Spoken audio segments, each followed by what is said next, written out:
Bueno, cuando Rodolfo me convidó a dar este conjunto de charlas, el concepto fundamental era el de emancipación. Siempre las palabras corren un riesgo de cierta banalización, incluso la palabra banalización también corre el riesgo de ser banalizada.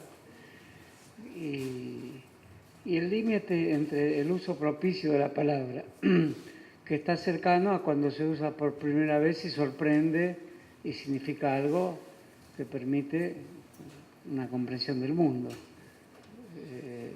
Y a medida que esa misma palabra se va utilizando como emancipación, puede perder cierta capacidad de interrogar la realidad de una manera más dramática. Entonces llega el momento, ya que no es una palabra para ser abandonada, de colocarla nuevamente sobre otros cauces o sobre nuevos cauces. Y eso muchas veces se puede lograr rastreando en su historia, o sea, haciendo la genealogía de la palabra emancipación, que nos llevaría muy lejos. En realidad es, como toda palabra, tiene un sentido de intercambiabilidad. Emancipación, liberación, libertad o incluso revolución. El régimen de sinónimos que agotan en sí mismo su contenido no existe. El sinónimo tiene la imperfección de quien quiere darle movilidad al idioma. Entonces decimos liberación y emancipación con el mismo sentido difuso.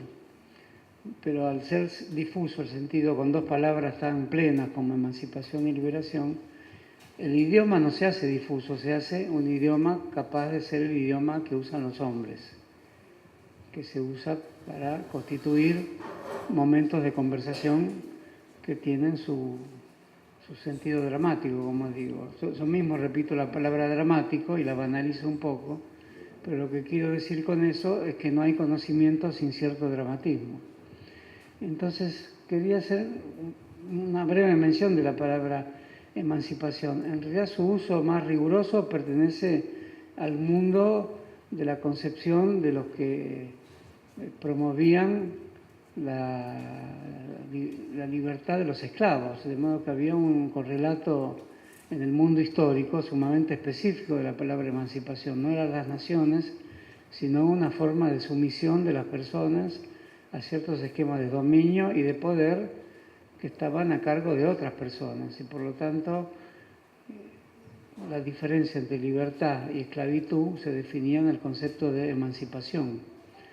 Buena parte de las historias de Roma o de las historias de Grecia, pero sobre todo las de Roma, donde existe, en Grecia hay mayor asimilación o mayor confianza en la idea de que tiene que haber esclavos. Los grandes pensamientos de Grecia incluyen a los esclavos como algo natural, como parte de la naturaleza, digamos, pero no así en Roma. En Roma hay procesos de manumisión, la construcción de la familia romana muchas veces es a través de los esclavos libertos. Entonces ahí el término jurídico es emancipado. Toda palabra puede ser jurídica y entonces hay que usarla con lo que los juristas llaman la tipificación, definir su concepto con precisión. Eso lo heredan los estados contemporáneos, en los manuales de procedimiento, la definición de las acciones para tal o cual función. Y también toda palabra tiene un halo de incerteza que es la que permite que se use realmente. Porque si todas las palabras se juridizaran, detrás de cualquier palabra puede haber un protocolo jurídico respecto a cuándo usarla. En vez de jurídico puede ser gramatical, pero sin embargo las palabras escapan a su destino protocolar y cargan con una cierta ambigüedad que les permite ser libres. También las palabras pueden ser menos o más emancipadas. Y también nosotros cuando hablamos podemos ser menos o más emancipados según la cantidad de reposos que haga nuestra discursividad en los lugares que ya conocemos. Hablar es un oficio tan temible como conducir aviones, incluso a veces más, aunque parezca menos. Eso está bien, porque efectivamente el avión es peligroso, y no creo que deba sostenerse la idea de que hablar es peligroso. Pero hurgando en la última razón de los grandes conflictos, hablar es peligroso y conducir aviones, que no es fácil, sería menos peligroso. Pero eso ahondando en la gran razón de los conflictos. Entonces ahí las palabras no solo tienen significado fijo, protocolar y jurídico, sino que se lucha por ellas. No solo a través de ellas, sino se lucha por ellas, dándoles el significado que resulte de todos los conflictos que esas palabras anuncian. ¿Qué es un conflicto? Todo lo que la palabra anuncia que puede contener como forma de emancipación. Entonces, en el sentido específico, como digo, la emancipación es un proceso por el cual las personas en situación de esclavitud pasan a ser libertas, y para eso hay códigos, leyes, estipulaciones, y en la familia romana extensa, el cliente, como se lo llamaba, era muchas veces el esclavo que formaba parte de la familia ya como liberto. Muchas veces no era así, y se introduce una situación realmente interesante que es la del esclavo que es parte de la familia. Eso ocurre en todos los regímenes patriarcales, feudales, estamentales. En realidad, sobre todo en el sistema feudal, que es un sistema de protección al que está inferiorizado por sus tareas. Por eso muchos especialistas en estudio de la Edad Media llaman al sistema feudal de vasallático beneficiario. Esta es una situación muy interesante porque explica mucho de las nociones de libertad y de sumisión que tenemos actualmente. El sistema vasallático beneficiario quiere decir que las tierras no son del que la trabaja, como se dijo en forma célebre, sino que hay una propiedad que puede ser colectiva. Hay un sector colectivo en la Edad Media, el alodio medieval. Pero después pueden ser del varón o del rey, posteriormente serán del señor burgués, pero el que trabaja en la tierra trabaja dando su producto al dueño, pero recibe a cambio la protección que supone la alimentación, la seguridad. Es un sistema totalmente diferente al sistema salarial capitalista. Muchas reivindicaciones románticas de la Edad Media, muchísimas, incluso la de los populistas rusos que ya mencioné la vez pasada, dejan correr un poco ese pensamiento de que la comunidad medieval, aunque encerraba la pérdida de libertades, implicaba también un sistema de protecciones. Y en ese sentido muchos pensadores contemporáneos, hoy anticapitalistas, van a hurgar en los viejos sistemas feudales, a los que no solo no critican, sino que a pesar de que nadie defiende ningún vasallaje, el sistema se imbrica en un vasallo, en un sistema de servidumbre que además tiene una protección que incluso puede llegar muchas veces al escalón familiar, a ser parte de la familia. Y esta ya es una historia que conocemos muy bien, porque la conocemos en todas las historias que se cuentan de la esclavitud, no solo en América Latina, sino en el Río de la Plata. En el Río de la Plata hubo una esclavitud no productiva, como en Brasil o en Colombia o en Cuba, que era una esclavitud productiva. Eran los esclavos que formaban parte del mayor tráfico comercial del siglo XVIII, incluso antes y después, que en general vienen todos de la costa de África y que pertenecían casi todos al culto yoruba, que es muy popular en Brasil y en Cuba. Por eso Cuba es tan parecido a Brasil en materia religiosa, porque venían hoy es Nairobi, ¿no? Ahí estaban los mayores establecimientos de la triangulación que se producía con el comercio de América Latina, oro, plata, en el mismo barco que a la vuelta traía esclavos.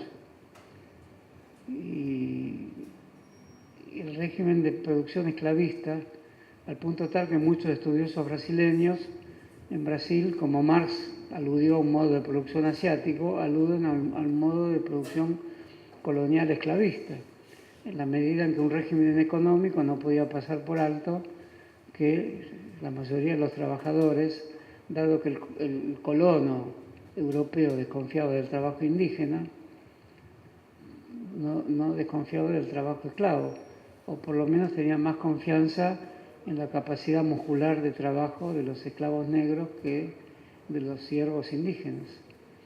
Y en ese sentido la esclavitud en Brasil, aunque también fue doméstica, fue que sostuvo el sistema de la producción brasileña, que era el cacao, la caña de azúcar, en fin, todo lo que es conocido de la historia del Brasil.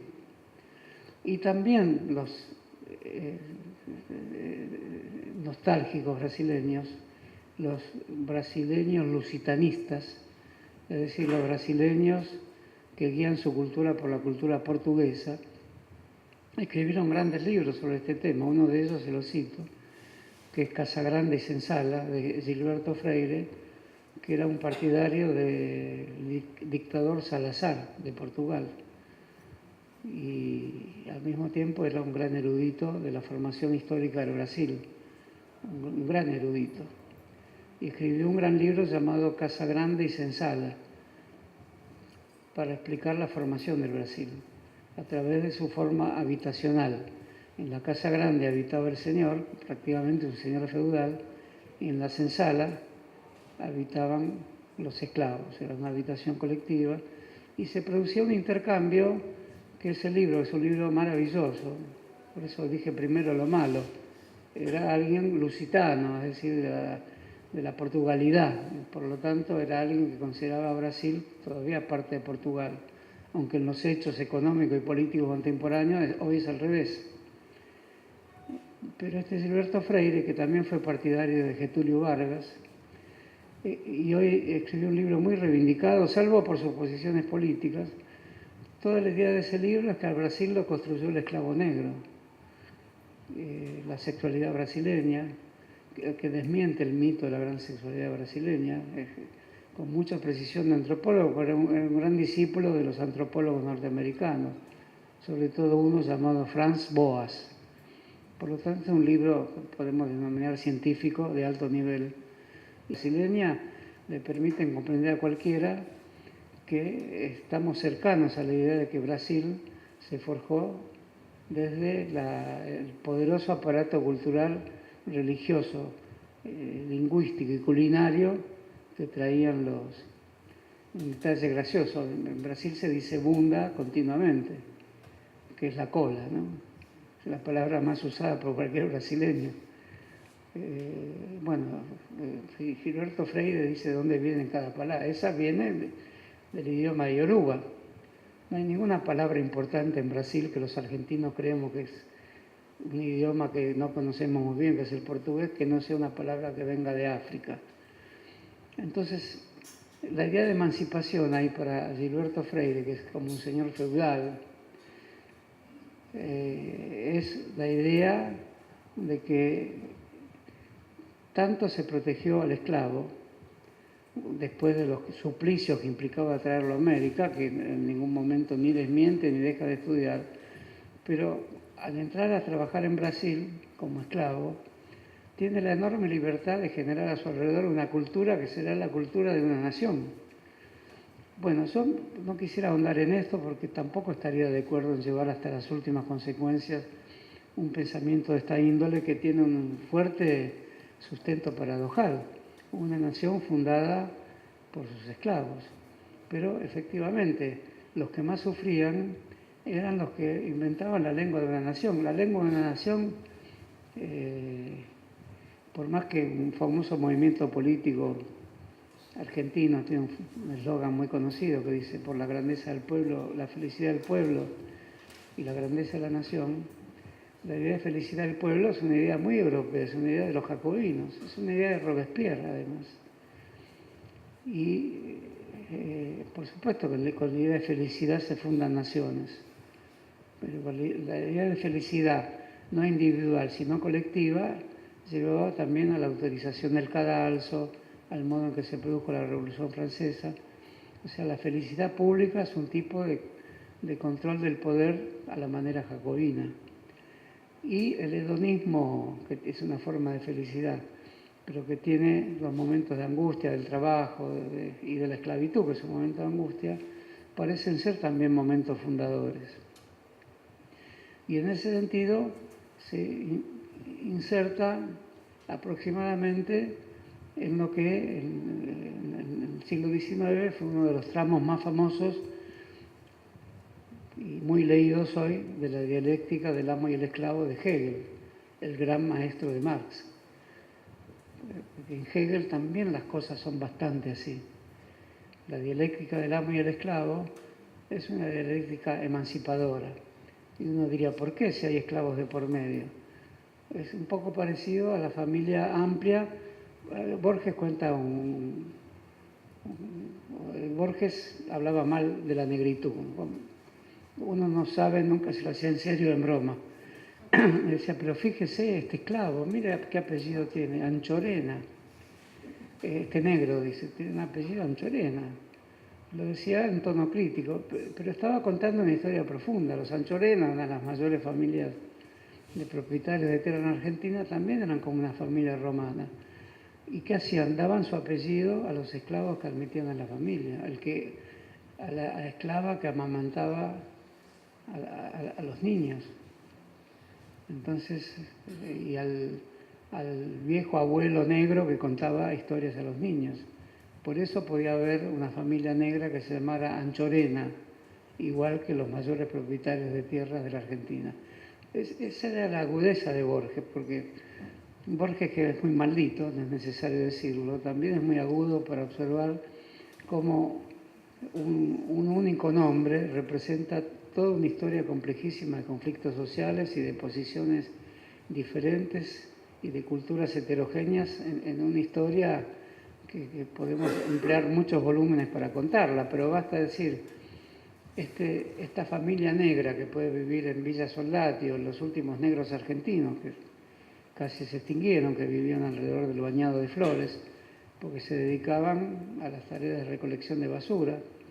Esos son la negritud argentina que viene del siglo XIX, la esclavitud doméstica, la que preparaba el desayuno a la familia del hombre blanco. Bien pueden llamarse Anchorena, frente a nuestros pobres apellidos de la inmigración. El esclavo puede llamarse Anchorena porque eso es la sociedad feudal, una sociedad de vasallaje, de odiosos vasallajes y de beneficios, algunos de los cuales no los tienen en el capitalismo. Bueno, esa tremenda contradicción es lo que hay que pensar y ya yo llamaría pensamiento sobre la emancipación a la capacidad que tengamos de pensar estos problemas. Entonces, como les decía, la emancipación tiene esa famosa raigambre en la idea de pasar a la libertad bajo otro régimen de producción, pero el mundo contemporáneo la convirtió en una palabra filosófica muy importante. Y la idea de emancipación está en las grandes obras post-marxistas, digamos, porque no es un concepto que haya usado Marx, o episódicamente probablemente lo haya usado. No vengo a exhibir mi erudición sobre Marx, pero alguien debería saberlo mejor, pero no es un concepto de Marx, porque tiene su raigambre en los sistemas de emancipación en relación al sistema feudal. Para Marx es el fin de la explotación, el fin de la opresión. Esto más para los anarquistas que para Marx. Para Marx es la explotación, que es un concepto más científico que el de opresión.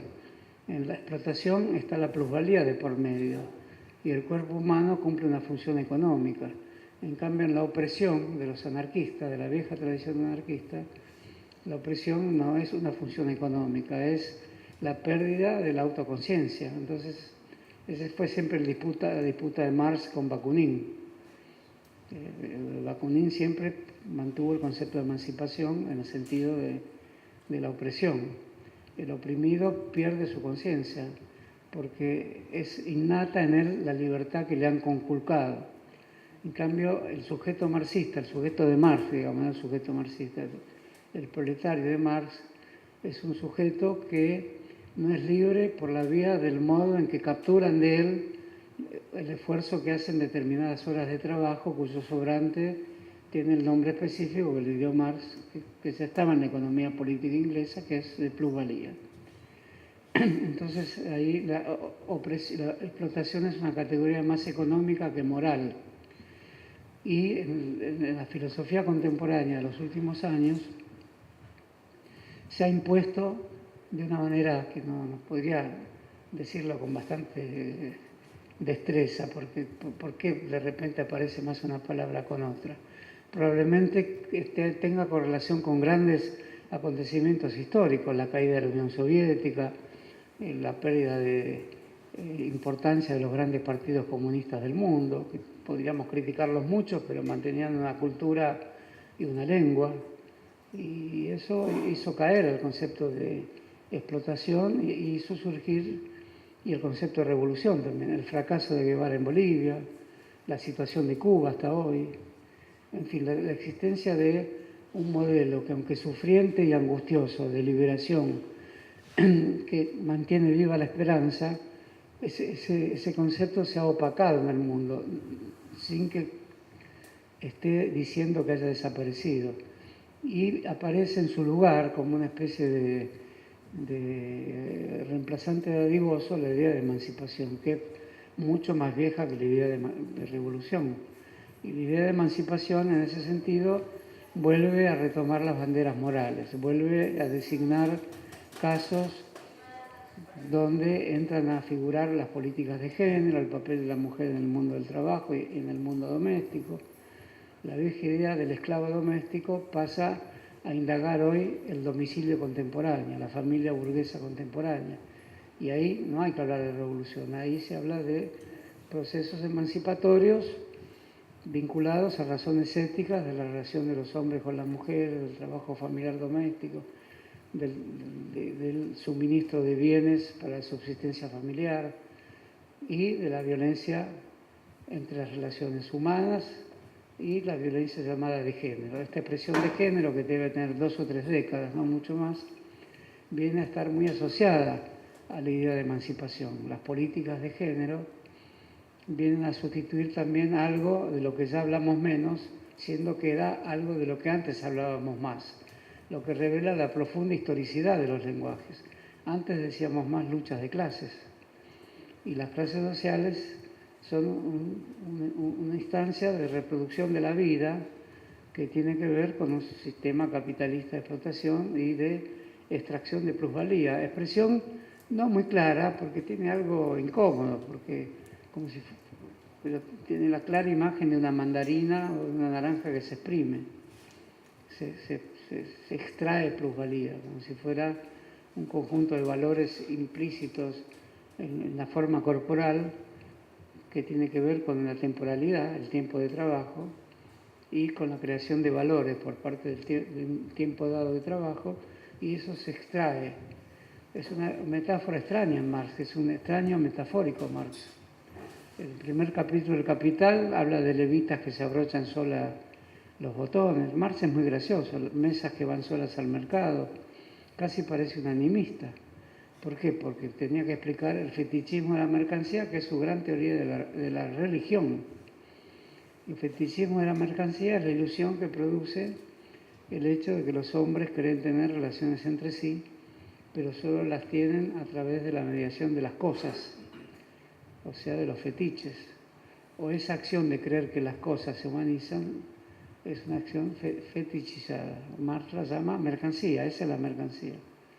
Entonces la mercancía es un producto que tiene valor económico, valor moral, valor sacro también, y un valor animista.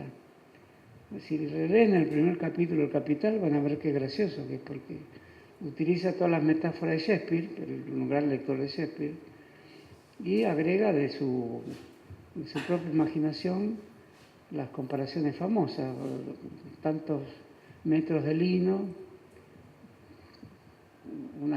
cuántas casacas se pueden, y esas equivalencias los van llevando a la idea de que la mercancía, la casaca que se fabrica con la materia prima llamada lino, empieza a tener vida propia, y las personas se convierten en cosas y las cosas se convierten en el capitalismo en objetos animados.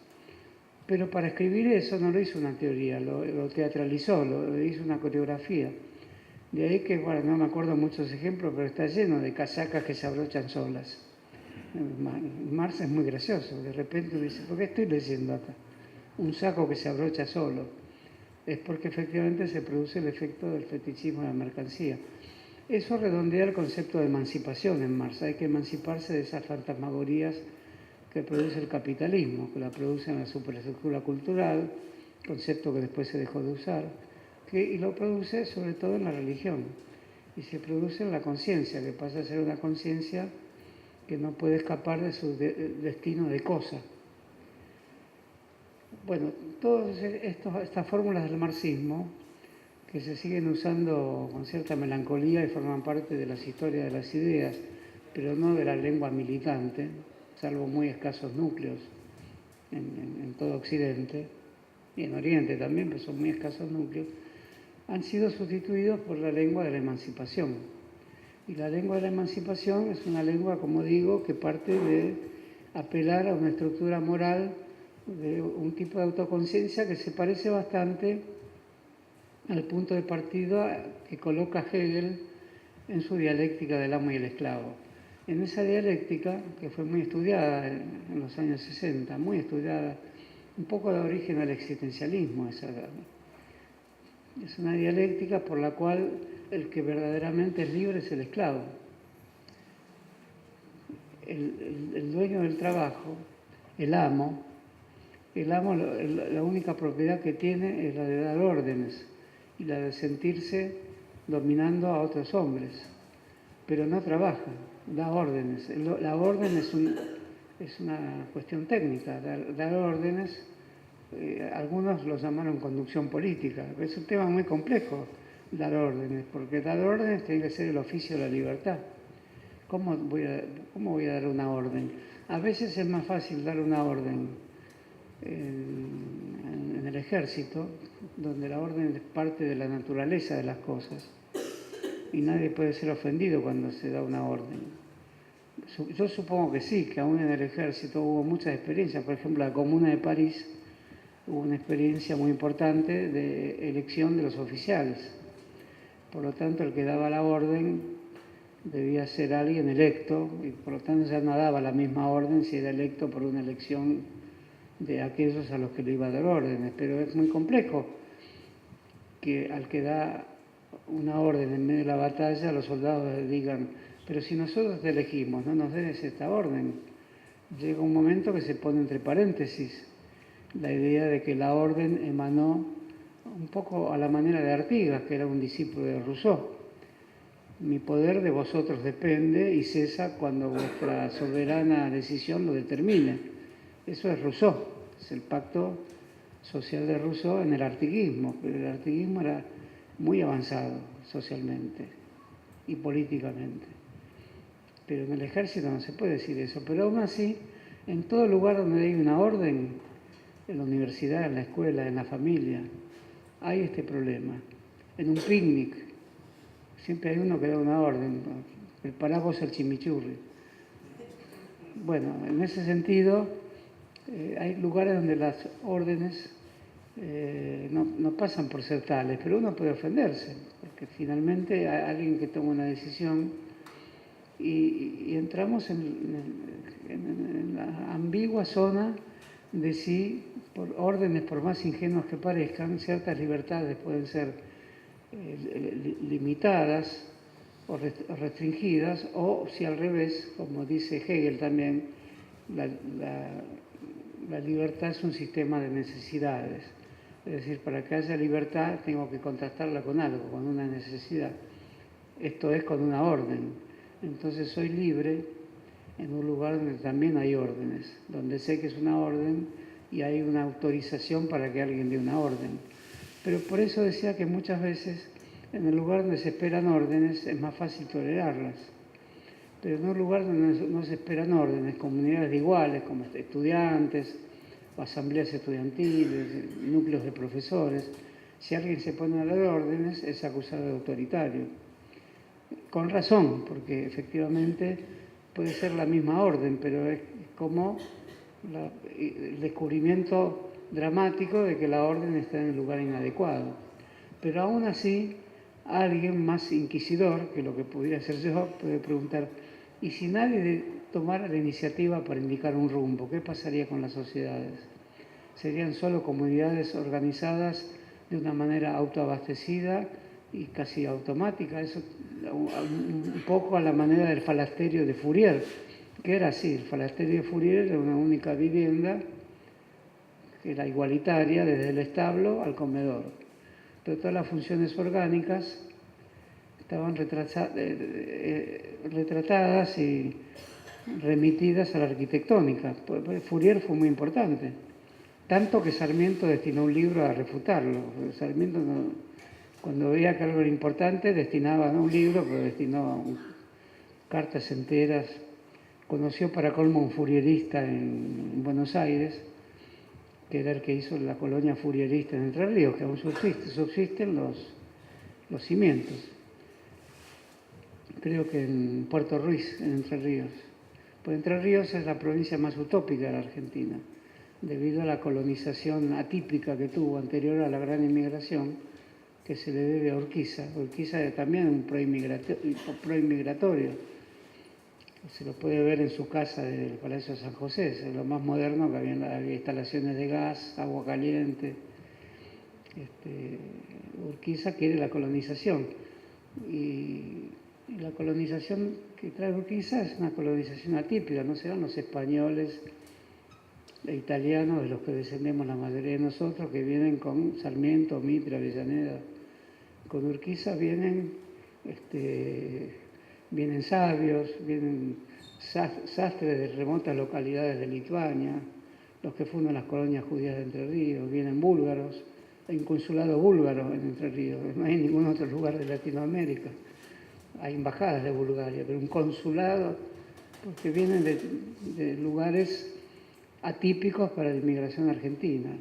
Y en un lugar atípico trae la sombra de la utopía siempre, un modo de habitar diferente que cambie la vida de las personas. Hubo muchos experimentos atípicos en la idea de la relación entre arquitectura y sociedad, y uno de ellos fue los fourieristas, que subsistieron menos en Francia, donde tuvieron su origen, que en Estados Unidos y la Argentina.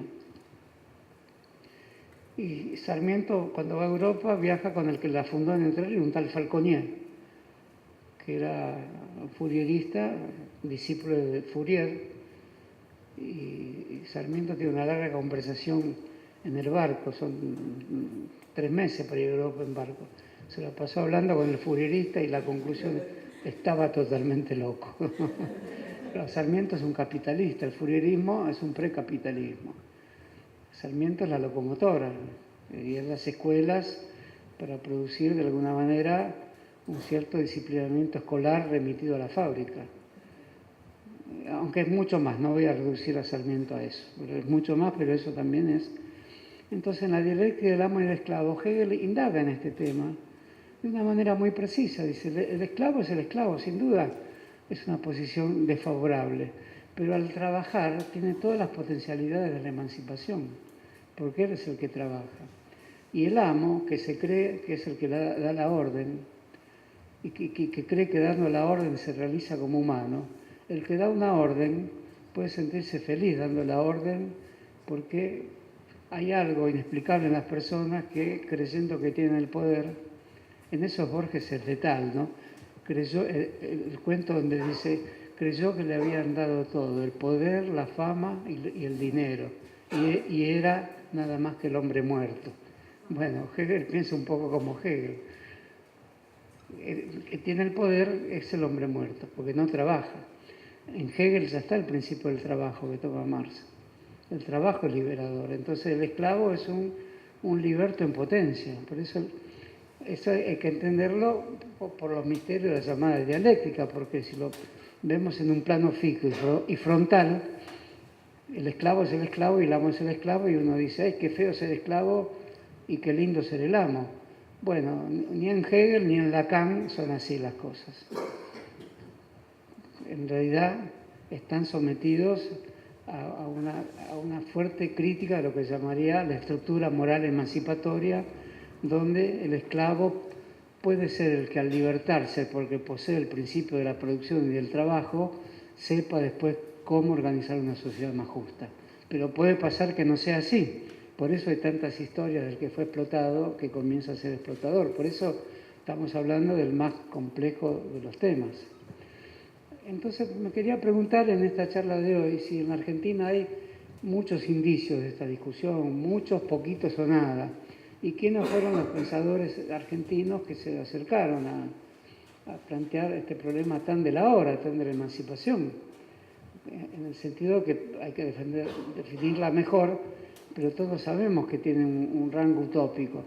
Entre paréntesis, Fourier era un teórico de las pasiones, no era un arquitecto, pero para ser un teórico de las pasiones, que las definió, las enumeró, incluso puso una que se llamaba la pasión del mariposeo, que es lo que nosotros llamamos, por influencia francesa, el flirt o el coqueteo. La llama mariposeo. Y se iban a desarrollar libremente las pasiones en el fanasterio, que era una manera de habitar. Entonces, de la manera de habitar en familias colectivas, que de producción colectiva, con el establo colectivo, el comedor colectivo, que obvio que puede ser muy fastidioso eso. Solo pensar que tener todo eso colectivo puede ser muy fastidioso. Tiene algo de encierro. Pero para él era la teoría de la liberación por la vía de las pasiones. Fue muy importante en la época. Sarmiento lo condena hasta el punto que dice es igual que los jesuitas, porque lo compara. Sarmiento es un pensamiento alegórico muy fuerte. Compara a Fourier con los jesuitas por el tipo de relación entre arquitectura y forma de vida de los jesuitas en las misiones. Si uno va a las misiones, ve eso, la habitación colectiva. Lo único que tiende a aceptar Sarmiento, aunque burlándose, era la separación de sexos en los dormitorios, que habían definido los jesuitas. Pero de todas maneras, como Sarmiento es un antagónico absoluto a la idea de mestizaje racial, tampoco le incomodaba demasiado, ¿no? Acusaba de moralistas a los jesuitas y de fourieristas. Y todo eso le sirve para recusar de una manera muy virulenta al Paraguay. Estas cosas parecen ser simple caso de historia de las ideas, pero la guerra contra el Paraguay, que hacen Mitre y Sarmiento, en gran medida se basan a todos estos escritos, entre otros los de Sarmiento. Por supuesto que había un problema económico, por eso ya lo sabemos. Y estaba la influencia de Inglaterra, eso también lo sabemos. Y estaba la admiración que tenía Solano López por Napoleón III, por el sobrino de Napoleón Bonaparte, que gobernaba Francia, que era un sistema napoleónico, el que critica Marx en el 18 Brumario.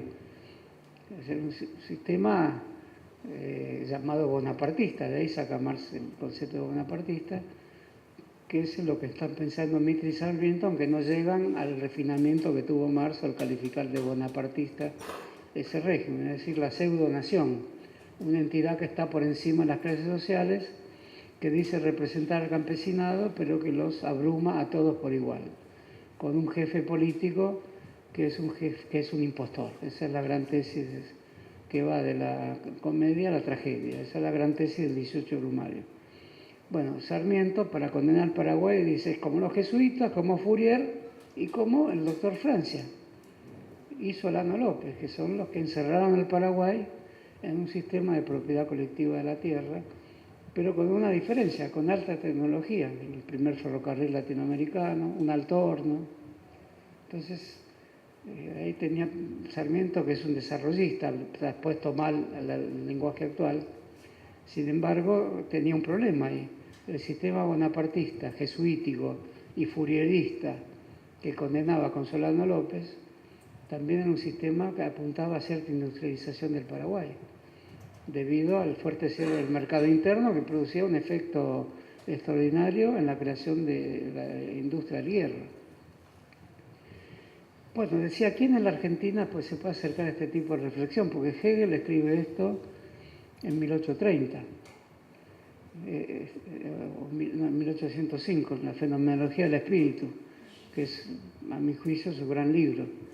Es el año de la batalla de Iena, donde Napoleón triunfa frente a Prusia, que es lo que más le costó caro a Napoleón a lo largo de los años. Después se animó a tomar Rusia y después se le vino todo en contra. Pero cuando Hegel ve el triunfo de Napoleón en Viena, incluso se dice una famosa anécdota que lo ve desfilar bajo su ventana, lo ve a caballo, dice: he aquí la razón a caballo. Ve que la racionalidad de la historia se consumaba en esa batalla europea, culminación de la Revolución Francesa contra el rey de Prusia. Bueno, en ese momento escribe La fenomenología del espíritu, donde condena, es un libro de absoluta actualidad, así como tenuemente saluda a Napoleón, como también lo saluda Kant. Sin embargo, condena el terror. Hay un capítulo en La fenomenología del espíritu muy importante contra el terrorismo. Revolución Francesa sin terrorismo. Es difícil pensar esa disociación. Y en la dialéctica del amo al esclavo promete que el efecto de la dialéctica va a emancipar al que es el esclavo, no por bondad, sino porque posee el principio de la forja del sujeto, que es el trabajo. Y el dueño, el patrón, el gerente, el miembro del equipo, no posee el principio del trabajo. Bueno, ese es Hegel, ¿no? En la Argentina hay varios ecos de esto, porque en la Argentina se leían a través de autores intermediarios. La Argentina es un país de lectura muy intermediada. En los últimos años la lectura está menos intermediada, pero eso no quiere decir que sea mejor que la lectura intermediada. A veces es mejor la lectura intermediada. Por ejemplo, Alberdi, al cual me voy a referir ahora, porque es un personaje central de todas estas ideas. Yo diría que es el máximo fracaso de todas estas ideas y la máxima aproximación que hubo a estas ideas. Pues Alberdi es una figura donde no hay cómo colocarlo. No se lo puede atacar del todo, se lo puede atacar por muchas cosas, muchos lo atacan, pero enseguida se arrepienten porque aparece el otro Alberdi.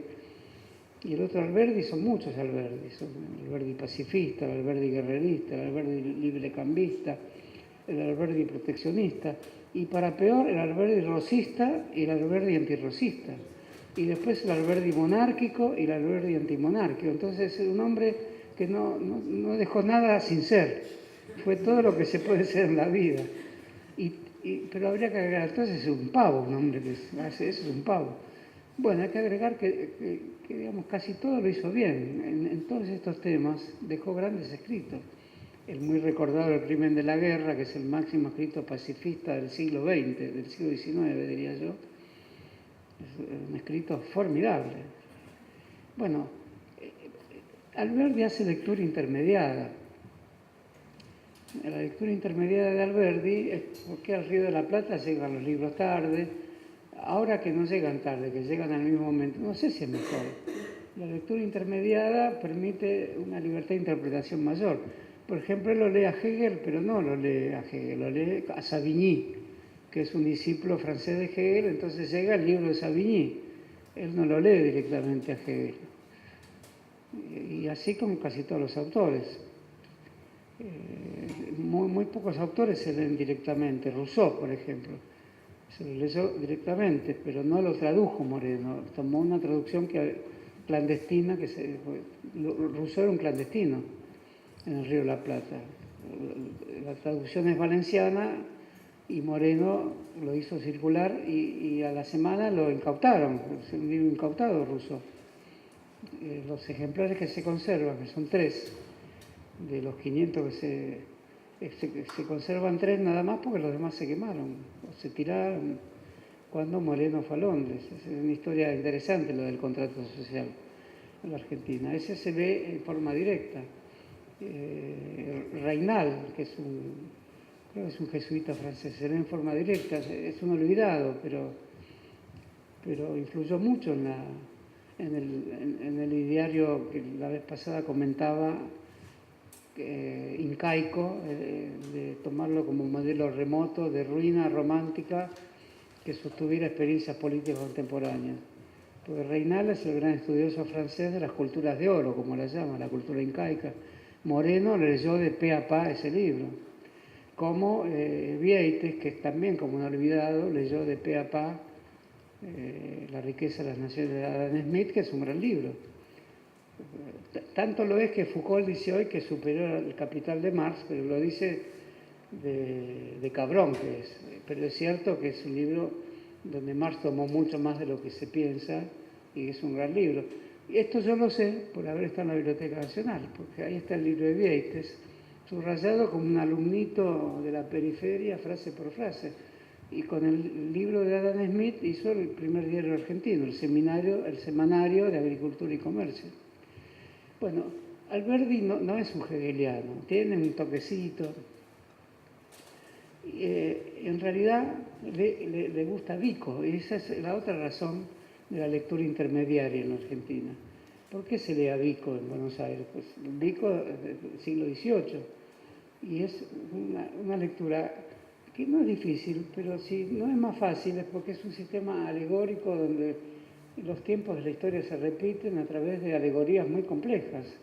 Es un libro formidable de un filólogo que tiene mucho. Si hoy uno piensa en Gramsci, puede pensar en Vico tranquilamente, y las relaciones de Gramsci con Petrarca, Dante, Maquiavelo, Vico, son relaciones muy vivas. Por eso Gramsci es el gran marxista, porque no es solo marxista, es la cultura italiana tomando partes enteras de un lenguaje de Marx, que ya casi ni es el lenguaje de Marx.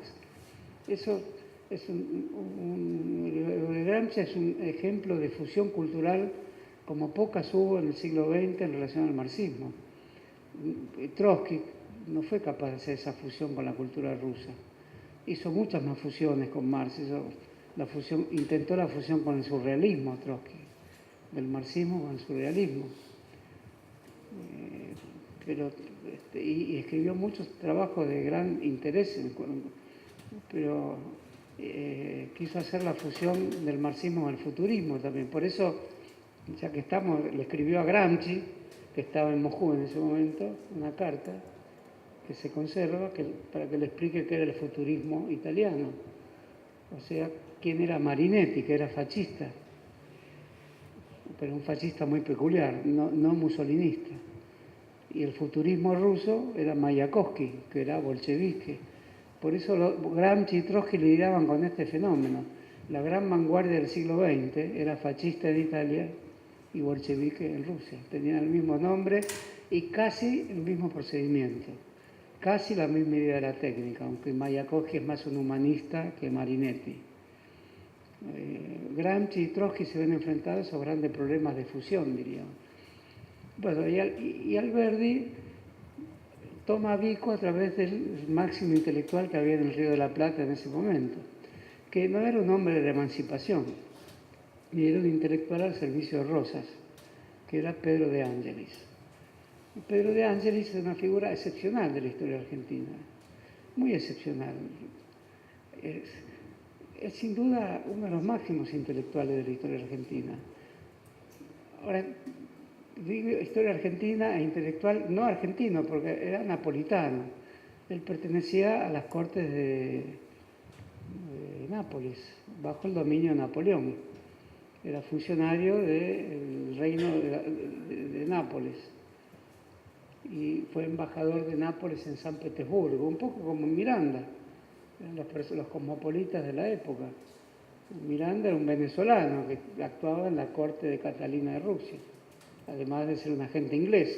Pero nos equivocaríamos si dijéramos que solo fue un agente inglés. Fue tantas más cosas Miranda. Además es el nombre del único latinoamericano en el Arco de Triunfo, porque participó en la Revolución Francesa. Y como si esto no fuera poco, como dicen en Esprayeto, los vendedores de colectivos, también en la Revolución Norteamericana. Entonces estos personajes es difícil encontrarles hoy un equivalente, porque de alguna manera los reemplaza Internet o los sistemas de intercomunicación instantánea. Pero para ir de Rusia, Francia, Estados Unidos, ser amigo del primer ministro inglés, diagramar una expedición a Buenos Aires, odioso. Pero después viene Chávez y dice, nuestro héroe Francisco de Miranda, eso se lo escuché a Chávez. Si vas a Venezuela, Bolívar, Miranda. Entonces, no podemos no ver la historia como esa complejidad, no podemos encerrarnos. Y Pedro de Ángeles es un especialista en Vico, por eso viene Vico al Río de la Plata. Viene con las valijas de Pedro de Ángeles, que lo contrata Rivadavia. Rivadavia es otro personaje que digamos que ya nace condenado. No conozco a nadie, salvo lo que pueda decir yo hoy, que no sean palabras iniciáticas de condena. Para hablar de Rivadavia, lo primero que hay que decir es el empresto Baring Brothers, en fin. Por supuesto que era un personaje donde la nación no está estabilizada, es un personaje de 1820, todavía no se había separado el Uruguay, es un personaje de estas tierras, digamos, las provincias unidas del sur. Ya se había declarado la independencia con el nombre no de Provincias Unidas del Río de la Plata, sino de América del Sur. Esa es la gran fuerza que tiene el 9 de julio. El que escribió eso,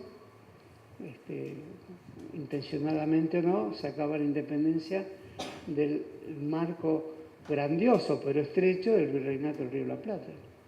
Lo llevaba a toda Sudamérica. Esa es la fuerza que tiene la escritura del Acta de la Independencia. Bueno, Rivadavia es un personaje, es un agente de la bolsa, es un especialista en minas, cuyo problema no es muy diferente hoy al problema minero de San Juan, de Mendoza. Si hubiera existido la empresa canadiense de San Juan, no me acuerdo cómo se llama ahora, la Barrick, hubiera viajado a Canadá, Rivadavia. Viaja a Londres porque quiere fundar la Mining River Plate, incluso con un nombre que todavía no sabíamos que sería después el nombre de un equipo de fútbol. En ese momento era una empresa minera, aunque muchos dicen que River también es una empresa minera. La Mining River Plate. Y simultáneamente Quiroga, que era otro empresario, es un tema de mucha actualidad. Quiroga era el caudillo de Religión o Muerte, esa era su bandera. Pero era un empresario que hablaba la lengua del empresario, y cuando venía a Buenos Aires, esa es la cargada que le hace Sarmiento, se viste con frac. Era también un empresario. En la historia de la minería argentina, hecha por el revisionismo, los liberales, siempre está esta idea. Facundo iba a crear una empresa de minas con un cierto esbozo del primer capitalismo criollo. Y había personajes que son apellidos que existen en Argentina, ahora no me acuerdo, que eran los primeros capitalistas mineros que terminaron, igual que los primeros ferrocarriles que eran de capital argentina, el ferrocarril oeste, el primero, el que fue hasta Flores, que pasaba por el pasaje Rauch, eran capitales porteños, digamos así, y llegaba hasta Flores, que eran quintas. Era un viaje muy largo, duraba 2 horas, era de la actual Plaza Lavalle, que era el parque, la Plaza del Parque, donde se hizo la insurrección radical. No estaban los tribunales, no estaba el Teatro Colón, no estaba el Colegio de Estudios Superiores, estaba el cuartel del parque, el parque de artillería, estaba el ejército ahí. Ahí se hace la insurrección de Alem, con 2.000 muertos. Perdón por derivarme en las anécdotas, pero esas me gustan. 2.000 muertos en la esquina de Talcahuano y Corrientes, por eso quiero decirle que la ciudad de Buenos Aires no es cualquier cosa. Ahora pasamos tranquilamente por ahí, pues están los tribunales, pero ahí hubo una guerra que duró 4 días, un cerco, la Marina bombardeando, era muy parecido al 55, muy parecido, solo que era radical. Cuando vayan a la Recoleta y vean el monumento a los héroes de la Revolución del Parque, en 1890, van a ver un conscripto, pues estaba el general Campos, que era radical, alemista, estaban en contra de Juárez Selman. Es un soldado conscripto, no, todavía no había conscripción, era un soldado de la Guardia Nacional. Un marino, pues la Marina estaba sublevada, la Marina estaba aliada a la sublevación. Y un civil, lo que después se llamaría un comando civil. Y son 3 estatuas de mármol que están en la Recoleta, donde están enterrados Alem, Irigoyen y Alfonsín, aunque ahora el osario de Alfonsín fue corrido a una tumba de la familia Alfonsín, pero si no, tuvieron los 3 más grandes líderes radicales. Y si uno no sabe qué era el origen del irigoyenismo, esa revolución, es el mismo esquema como manual de procedimiento en la Revolución Libertadora. Podrías decir esto, la Revolución Libertadora, los comandos civiles, la Marina y un sector del Ejército. Exactamente. Por eso les decía la dialéctica del amo y el esclavo y cómo ver monumentos, ceremonias. Bueno, Alberdi conoce a Vico a través de Angelis, que viene al Río de la Plata con Rivadavia, que trae muchas cosas. Rivadavia cree que tiene que formar un país con gente de Londres y no es una idea inmigratoria del trabajo, de la gleba, del trabajo inferiorizado, el trabajo doméstico, el trabajo industrial, el trabajo en los ferrocarriles. No, él trae a un observador, trae maestros, periodistas, eruditos, se hace amigo de Jeremy Bentham. Jeremy Bentham es el inspirador de Foucault, de la idea de panóptico, que había escrito ya el libro sobre el panóptico, y tiene la curiosidad de que su esqueleto preside las reuniones del rectorado de Cambridge. Uno dice, los ingleses que son personas de buen gusto. Bueno, no siempre. En Cambridge el que preside las reuniones del rectorado es el esqueleto de Jeremy Bentham, que era el amigo de Rivadavia. Y Rivadavia, que dicen que era mulato, los que creen que ser mulato está mal, que desde ya aclaro que no es mi caso. Pero es interesante incluso como Monteagudo llevaba la carga de esa mistura. Entonces es muy probable que los procesos de mixigenación, como a veces se los llama, hubieran sido muy activos en el Río de la Plata y que jefes de la revolución, o eruditos, o personajes de una nueva élite, o personajes con propiedades, hubieran podido tener cruces étnicos de esta naturaleza. Eso lo explica bien un libro que les recomiendo, hermosísimo libro, se llama La ciudad indiana, de Juan Agustín García, de 1900. Está tomado un libro francés, muy copiado, pero yo declaro que no le demos tanta importancia a eso, si no nos quedamos sin nada. Está copiado de Fustel de Coulanges, que es el libro llamado La Cité Antique, que es un gran estudio de la ciudad romana. Y a Juan Agustín García, que es el fundador de la sociología argentina, en realidad, y no hay otro más importante que él, se le ocurre escribir la ciudad indiana, o sea, el siglo XVII y XVIII en Buenos Aires, donde ahí te enterás que se hablaba quechua y todos estos procesos de intercambio racial eran muy, muy habituales. Entonces no es absurdo que Monteagudo fuera mulato, aunque no se lo sabe muy bien, hay algunos retratos, y hay testimonio que él se sentía incómodo cuando se lo decían, lo mismo que Rivadavia. Pero es probable que cuando nacieron como mulatos, si es que lo fueron, no sería ninguna incomodidad, era parte de la familia ampliada, digamos. Eso está muy bien descrito en la ciudad indiana, cómo era la religiosidad, la vida doméstica en una Buenos Aires que no existe más. Que sin embargo, si nos dejamos llevar por los tangos, parecería que fuera la misma. Pero no, es como esa broma aristotélica por excelencia. Hay un barco que con el tiempo se le va cambiando una a una todas las tablas. Y después de varios años es el mismo barco con la misma forma, pero todas las maderas son distintas. ¿Es el mismo o es otro barco? Parece un problema tonto, pero a Aristóteles llevó 50 años de escribir varias páginas sobre ese problema, que es el problema de la identidad y la diferencia. Bueno, Vico viene con este gran botánico, que hay calles, un botánico muy conocido francés. No, Tai viene después, Bourbaster. No, Bonpland, que es discípulo de Humboldt. Porque la América de ese momento, yo diría sin la menor duda, es la América de Humboldt. El Humboldt está en medio de todo esto, Humboldt recorre todo menos la Argentina. Eso es una pérdida como Lévi-Strauss y como Foucault, diría también, todo menos la Argentina. Hay algo que no les atrajo a la Argentina. En cambio, Darwin, solo Río Grande do Sul y Argentina. Darwin es solo Argentina. Toda la teoría del hombre es la Argentina y las Malvinas.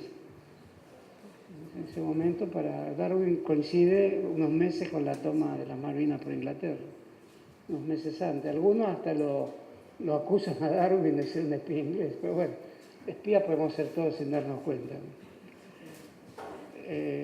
Bonpland viene con con De Angelis. De Angelis dirige los más importantes diarios de los años 20.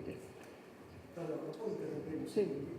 Una camioneta gris, 825, Monseñor de Andrea, está estacionada. ¿Es de alguno de ustedes? Discúlpeme. No, mía no es. Entonces, en esa Buenos Aires que venía de ser la ciudad indiana, vienen eruditos como Bonpland y De Angelis. Y De Angelis hace 4 diarios y funda el archivo de la Argentina. Hoy es el archivo provincial de la provincia de Buenos Aires por la razón muy simple de que eso se llamaba provincia de Buenos Aires. O se llamaba Buenos Aires y no existía la ciudad de La Plata, no existía lo que después se llamó federalización. Entonces el archivo que funda De Angelis, acusado de robar además piezas importantes del archivo, en fin. Es el gran periodista de Rivadavia. Cuando cae Rivadavia se encuentra sin trabajo y él es un noble napolitano que además era amigo de Michelet en París. Y Michelet tiene una cierta relación con él para que le informe sobre Vico. Michelet era el Foucault del siglo XIX en Francia. Es un gran escritor, casi católico, diría, el gran historiador de la Revolución Francesa, Michelet. Y era amigo de De Angelis. En Respiración Artificial de Ricardo Piglia, el que la leyó puede recordarlo, y el que no lo leyó les recomiendo que la lea, porque está muy actual toda la relación. Piglia exagera todo, los pone como amigos a De Angelis, a Michelet. No es que fuera así, que se escriben continuamente el Río de la Plata a París, tampoco era así, pero es cierto que hubo una relación. De ahí que Vico se comienza a leer en Buenos Aires y lo adoptan los jóvenes de la generación del 37, que les interesa Vico, porque Vico tiene, entre otros hallazgos, la etimología de la palabra ley, que viene del latín lex, y lex viene de un árbol. Esa es la imaginería de Vico, la imaginería metafórica del ilex, que es el árbol de las bellotas. Y las bellotas, al recogerse, el acto de recoger bellotas se asimila al acto de la fundación de la ley y de la sociedad. El recogimiento de bellotas, que es lo que cae del árbol del ilex, es un acto social de las sociedades colectoras. Y la sociedad colectora establece su ley a partir del árbol de la bellota, que se llama ilex. De ahí que pasa al latín la palabra lex, ley, que es como la ley tiene que ver con la semilla, la verdulería, lo que se recoge del camino. Y si vemos cómo es el sistema judicial contemporáneo, mucho mejor recoger bellotas que tener a jueces como los que tenemos hoy.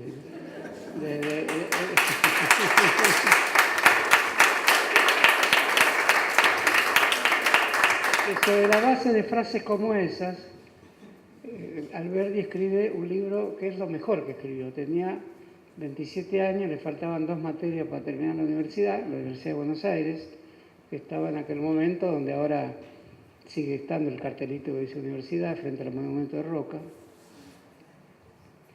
Y ahí estaba la Facultad de Derecho y Ciencias Morales y Teología y Medicina, las 3 que había, y no se recibe porque se tiene que exilar, pero no quiere exilarse porque él es un rosista. Él viene becado a Buenos Aires porque es tucumano, su papá era amigo de Belgrano. Se dice que Belgrano lo tuvo en sus faldas. Belgrano, como ya dijimos, el general de la Ilustración.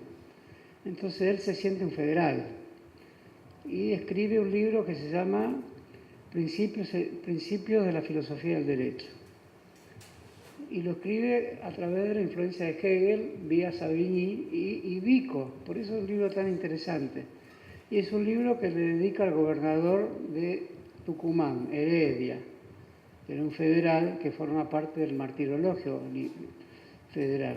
Cuando De Angelis pasa al servicio Rosas, escribe todos estos martirologios y pone Heredia, el que le dio la beca a Alberdi. O sea, Alberdi es un becario de un gobernador federal amigo de Rosas. Y en el libro está continuamente la figura de Rosas, a veces explícita y a veces encubierta. Y el concepto de pueblo, de donde nace toda juridicidad. Y la idea de que si no hay una filosofía, no va a haber una nación. Eso todo el revisionismo posterior tomó ese libro. Hay un famoso libro de José Pablo Feynman que se llama Filosofía y Nación, que es la expansión de ese libro. Y con una tesis muy interesante, una tesis de nuestro amigo José, que es muy interesante, que la gran crisis de la época fue el desentendimiento final entre Alberdi y Rosas. Porque Alberdi escribía en difícil. Alberdi es un filósofo.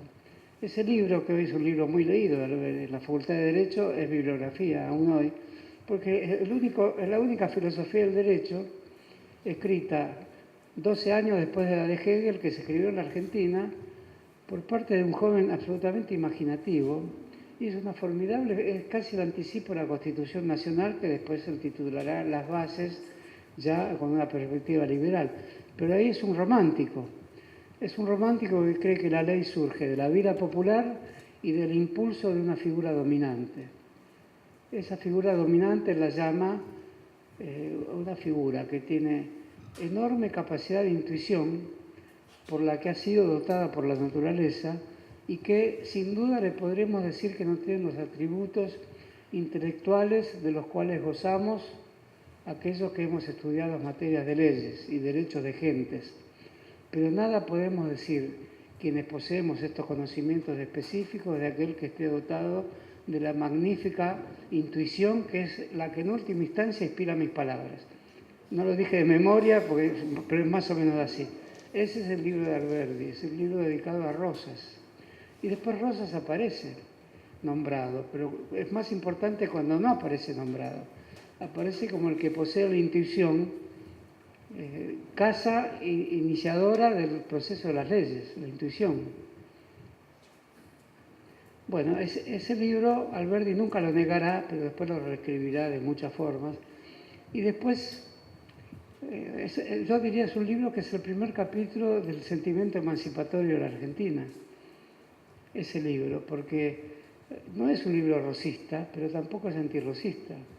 O sea, es un libro que se sitúa frente a la figura de la época de una manera que no es crítica, pero no es una aceptación obsecuente. Lo hace parte de un proceso filosófico. De algún modo funda la filosofía argentina Alberdi con ese libro también.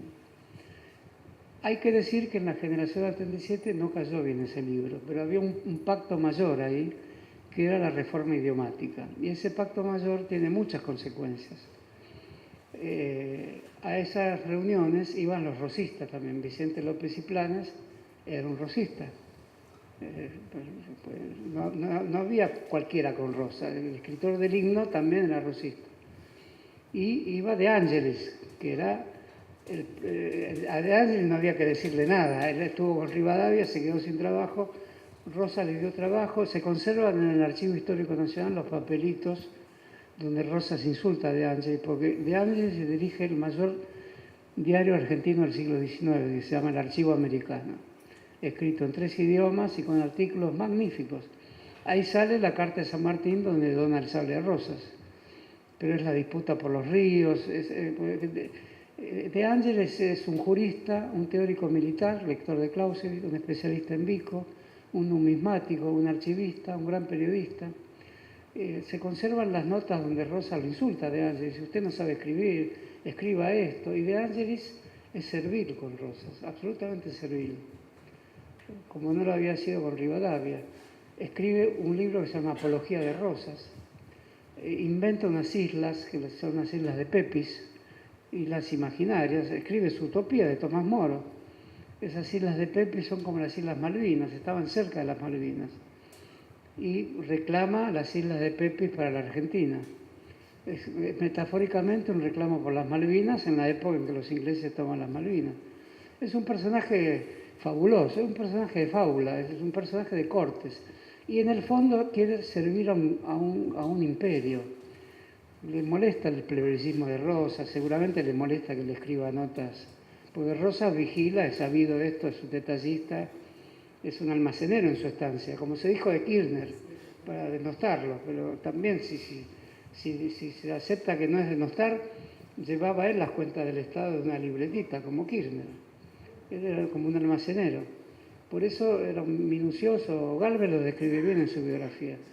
era un personaje minucioso que podía ser insoportable en la familia. Un personaje minucioso termina siendo una especie de neurótico insoportable. Y se conserva en el archivo histórico todas las notas con las que corrige a De Angelis, que era el gran especialista, amigo de Michelet.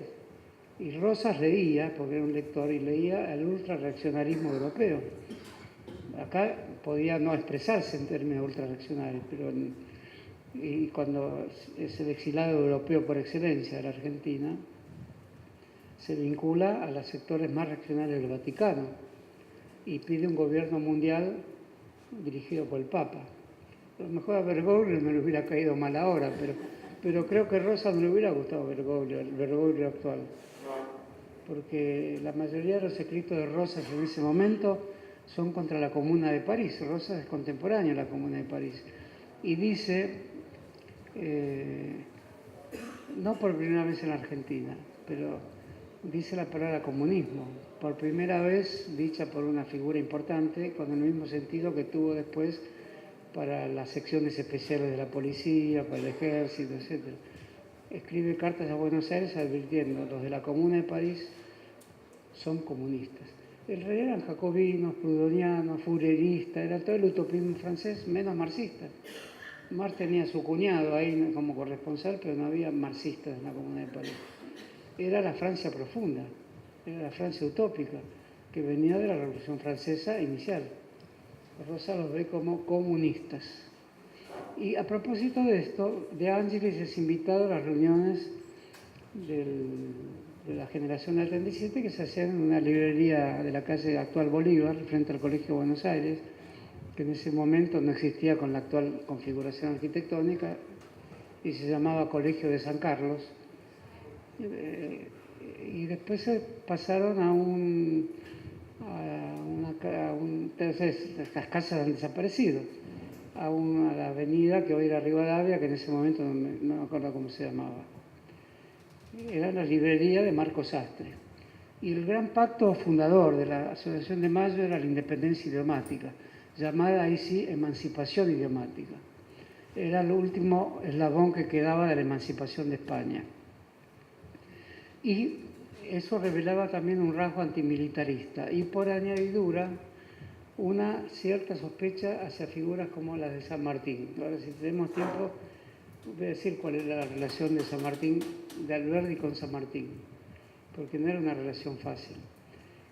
Echeverría, Alberdi, Vicente Fidel López, que es el hijo de Vicente López y Planes, que es una figura muy importante de Vicente Fidel López. Eran todos jóvenes entre 20 y 25 años. Tenían una hipótesis de finalización de las acciones militares. La batalla de Ayacucho había ocurrido 10 años antes y lejos. San Martín ya estaba en Europa. Por lo tanto, quedaba una tarea de emancipación tan importante como la militar, que respetaban, pero que ya había culminado, que era la emancipación cultural, lo que hoy llamaríamos lucha cultural. Pero esa lucha cultural tenía dos capítulos. Uno absolutamente antihispánico, por eso seguía la lucha por la emancipación sudamericana contra España. Pero en este caso no era contra el ejército de Goyeneche, que era el gran militar español, que era criollo además, pero era el militar de España en la América del Sur, sino que era contra la lengua española. Y eso provoca grandes polémicas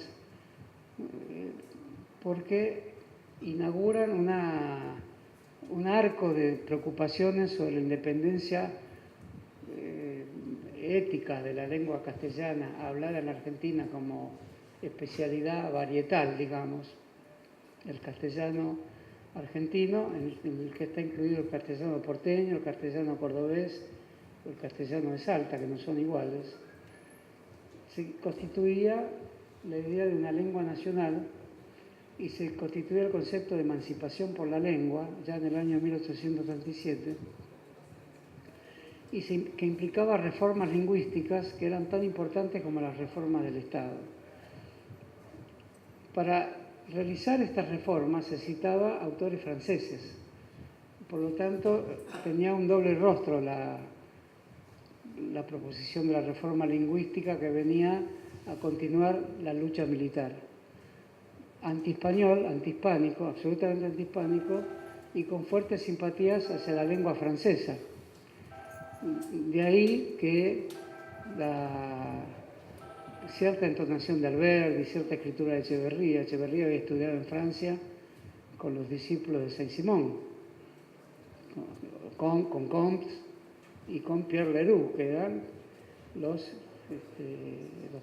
que darían lugar al positivismo francés, pero en ese momento eran los románticos franceses, y era la idea romántica de la industria, que de ahí sale un poco Alberdi. Con esto quisiera terminar, pero lo anticipo un poco, porque los saint-simonianos son evangélicos.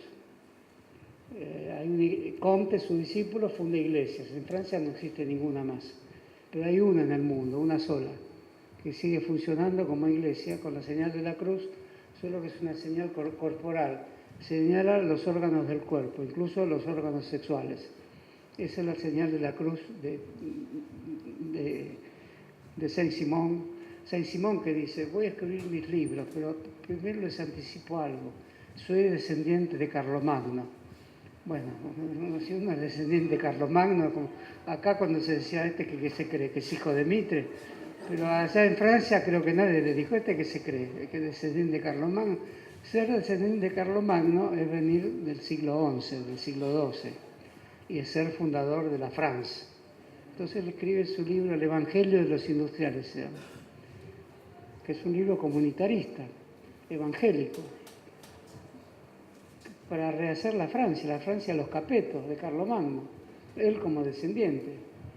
Y al mismo tiempo es una apología de la industria como forma utópica de producción y de salvación de la humanidad. Por eso Eiffel, que construye la torre, era saint-simoniano, pero el gran saint-simoniano que dejó una gran obra a escala mundial es Fernando de Lesseps, que construyó el Canal de Panamá, en momentos que no imaginaba que iba a ser tan offshore ese canal, ¿no? Era un saint-simoniano, lo construían, eran ingenieros utópicos. Todavía persistía el viejo utopismo francés a través del hierro de las torres, del sistema complejísimo que es Panamá, con los distintos niveles que tiene el Atlántico y el Pacífico.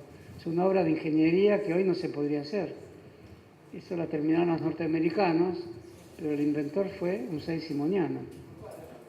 Y Alberdi se transforma finalmente en un saint-simoniano también. Eso es lo que es Alberdi.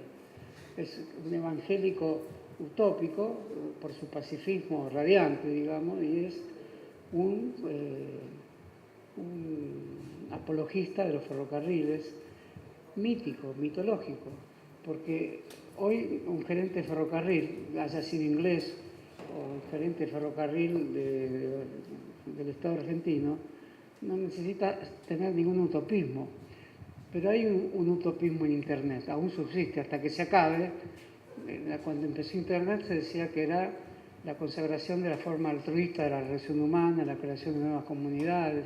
Aún hoy las palabras redes sociales significa algo interesante, pero encubre a la CIA, al Pentágono, ¿no? O sea, está como la atmósfera que rodea la Tierra, está llena de los desperdicios de la Tierra, es el basurero de toda la tecnología de varios siglos incluso, desde que se mandaron cosas al aire, desde Montgolfier en adelante hay un basurero, como es Internet, y que con esto no quiero decir que los basureros no sean interesantes, que pueden ser lo más interesante que hay.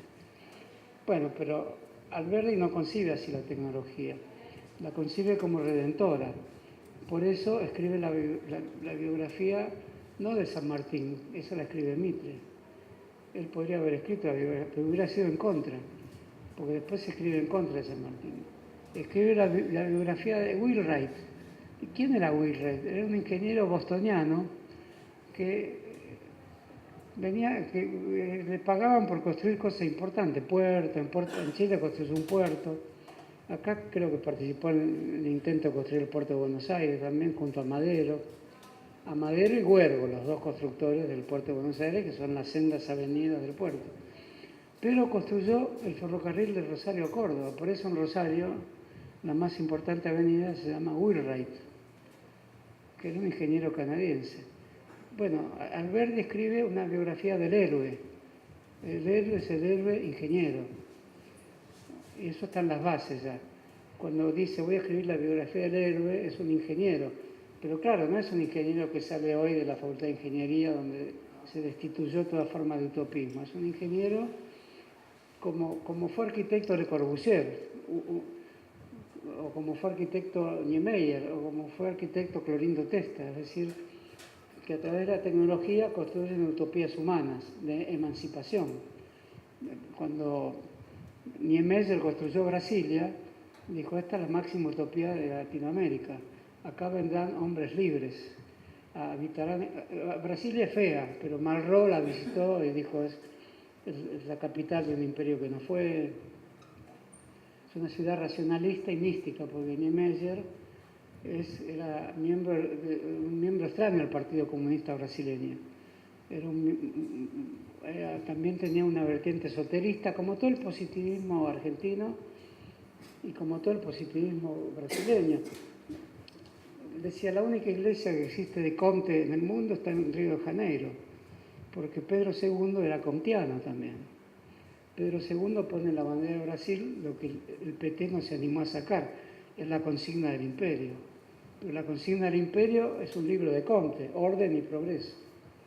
Y el globo, con las estrellitas, es más ambicioso que las estrellitas de la bandera norteamericana. Son las estrellitas de la globalización, porque Pedro II, que tenía esclavos pero no era esclavista, y los republicanos, que son antiesclavistas pero mantuvieron los esclavos, es una enorme paradoja brasileña. Pedro II era un científico. Si hoy van al parque de Tijuca, van a ver, todavía se pueden ver todos los telescopios para ver las aves, que todas las tardes iba a ver Pedro II, que era el hijo de Pedro I, que era el hijo de Juan VI, que Pedro I declaró la independencia dinástica de Brasil. Y la iglesia comtiana sigue existiendo en Río de Janeiro con la señal de la cruz esa que es un poco molesto hacer, porque es una señal erótica de la cruz. Porque Comte era un religioso positivista. El positivismo es una religión, y Comte lo llamó así, la religión del positivismo. Y eso queda en Alberdi, a través de rasgos utópicos muy importantes. Y el ferrocarril tiene el rasgo utópico, como el correo para Marx. Marx comienza diciendo el comunismo tiene que comenzar a ser una sociedad de correspondencia, por correo. Y el ferrocarril para Kropotkin. Alberdi se parece mucho a Kropotkin, que era un príncipe, cadete del zar y que se hace anarquista, y muere como anarquista. Pero sí, nunca dejó de ser príncipe, era el príncipe anarquista. Hizo una alabanza a los ferrocarriles como Alberdi, diciendo lo único que molesta a los ferrocarriles son los gerentes. Alberdi no llegó a decir eso porque escribe la apología de Wilred, el ingeniero. Pero los ferrocarriles son la liberación, un ferrocarril libera. El otro que dice eso, Walt Whitman. El otro que dice eso, Sarmiento. Dice el ferrocarril y la democracia. Y un formidable personaje argentino, Ramón Mejía, que es un loco serio de la gran aristocracia argentina, otro gran positivista, dice lo contrario. Él descubre algo del ferrocarril, dice, no me gusta. El ferrocarril no me gusta porque es muy democrático. A pesar de que tenía primera clase, segunda clase, en esa época hasta tercera clase. Bueno, entonces la tecnología inspira utopía, si no, no es tecnología. Bill Gates después termina como forma de control del Pentágono. ¿En qué terminó el ferrocarril? Pero aún hoy el ferrocarril tiene algo como tecnología retrasada, tiene algo maravilloso que no es posible describir bien. Kropotkin decía, es la liberación de nuestra vida el ferrocarril, solo que sobran los gerentes. Pero ahí había que hacer, como dice el PTS, el control obrero de la producción, que los pasajeros lo manejen, no sé cómo habría que hacer ahí.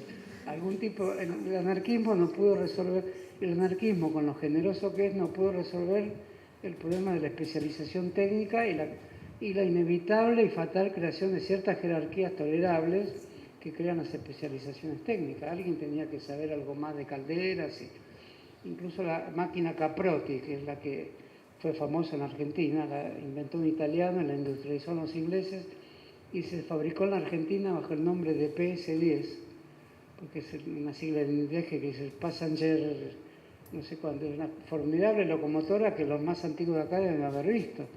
Una locomotora poderosísima, que no cualquiera puede manejar, la manejaban ingenieros ferroviarios de alto nivel esa locomotora, que es la historia del ferrocarril argentino. La manejó, les voy a decir un dato de Wikipedia, el maquinista Sabio en 1923 y llegó de Rosario a Buenos Aires en 3 horas y media. Nunca más se pudo hacer ese trayecto, ahora se hacen 6 horas. No mide algo en un país. Bueno, termino con la cuestión del idioma, que la seguiremos en la próxima clase.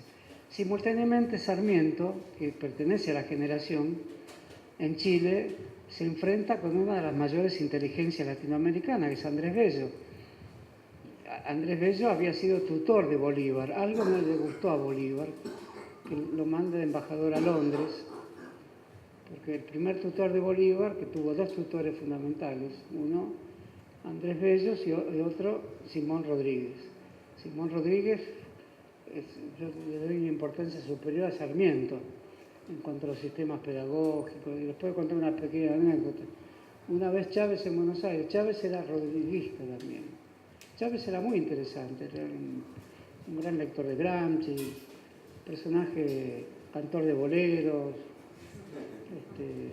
Es difícil calificar a Chávez y es difícil saber si muchas de las facetas que tuvo no contribuyeron en debilitar un gobierno que se podía haber sostenido mucho mejor que lo que se está sufriendo ahora.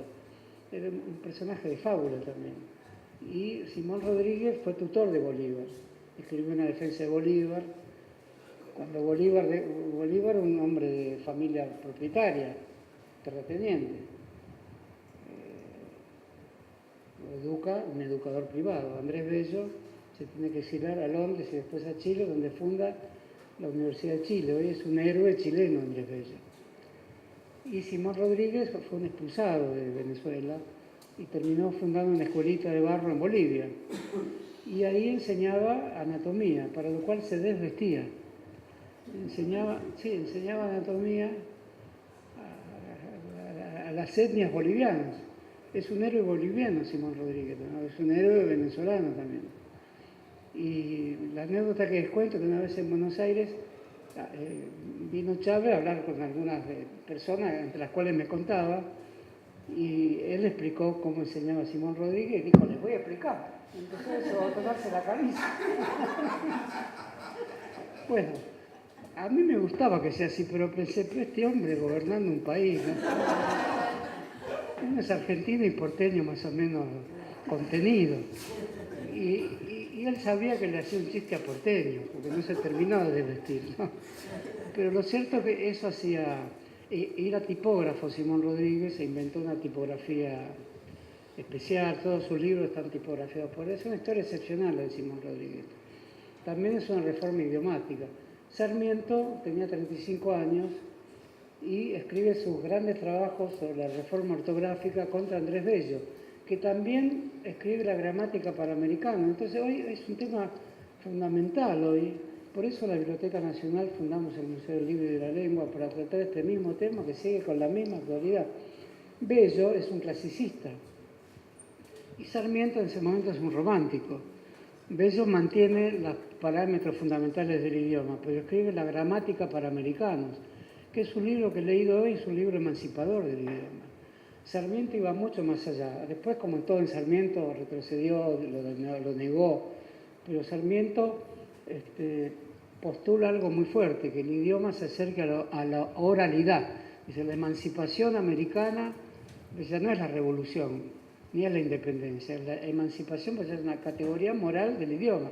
La emancipación americana termina cuando no pongamos más la H, cuando unifiquemos la G con la J, y él empieza a escribir así.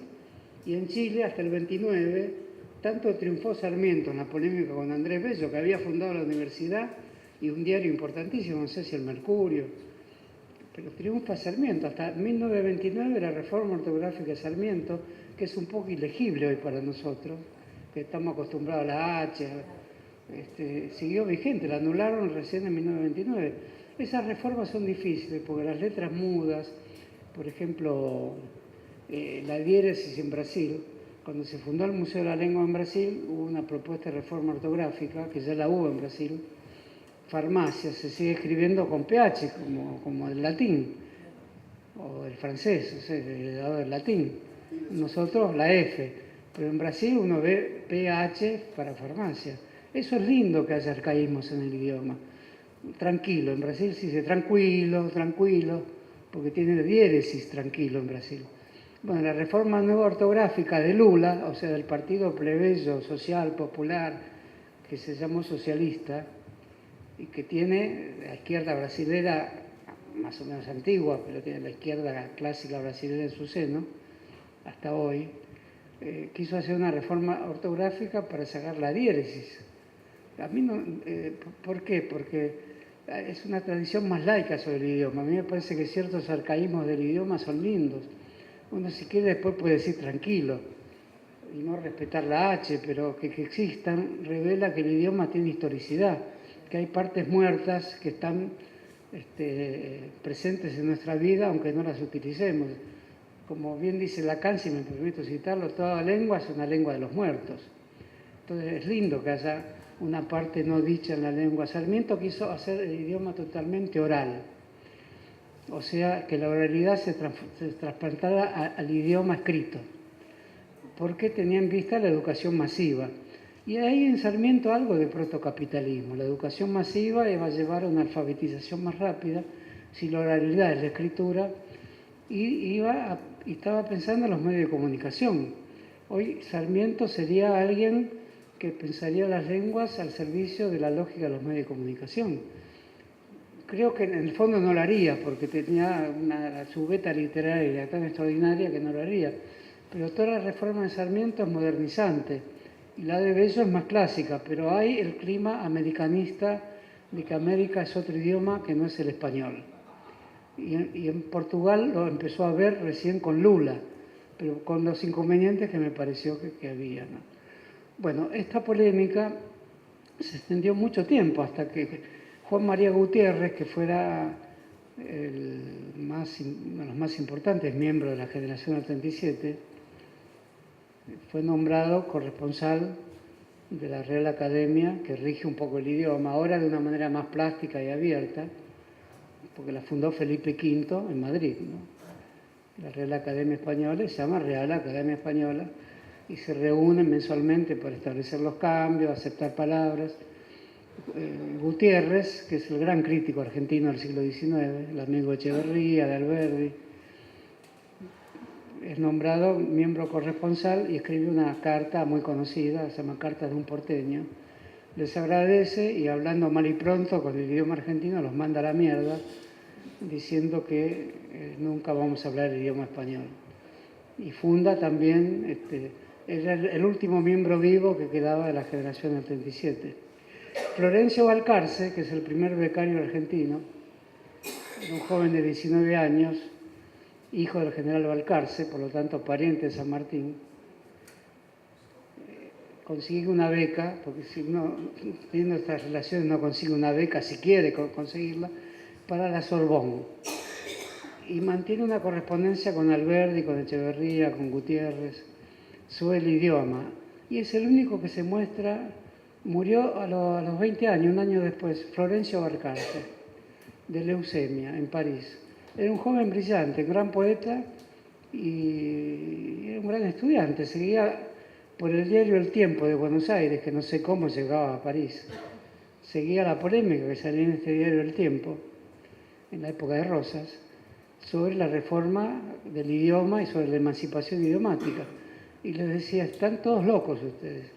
Los veo que escriben igual que lo que escribe un buen escritor español. ¿Por qué intentan el absurdo de crear una independencia inexistente? Era la única voz que se levantaba, porque todos los demás, Alberdi, Echeverría, que seguían escribiendo como siempre, no Sarmiento, que escribió con su método. Si leen la primera edición de Facundo, es muy difícil de leer, porque no hay H, no hay más Y, no hay más G, entonces hay un pequeño sobresalto tipográfico hasta acostumbrarse, pero era una independencia tipográfica, ortográfica y lexical también. Bueno, esa polémica duró hasta finales del siglo y siguió hasta Marilena Walsh, Borges también rechazó el español, Marilena Walsh rechazaba las publicidades en inglés, lo apoyó a Jorge Asís.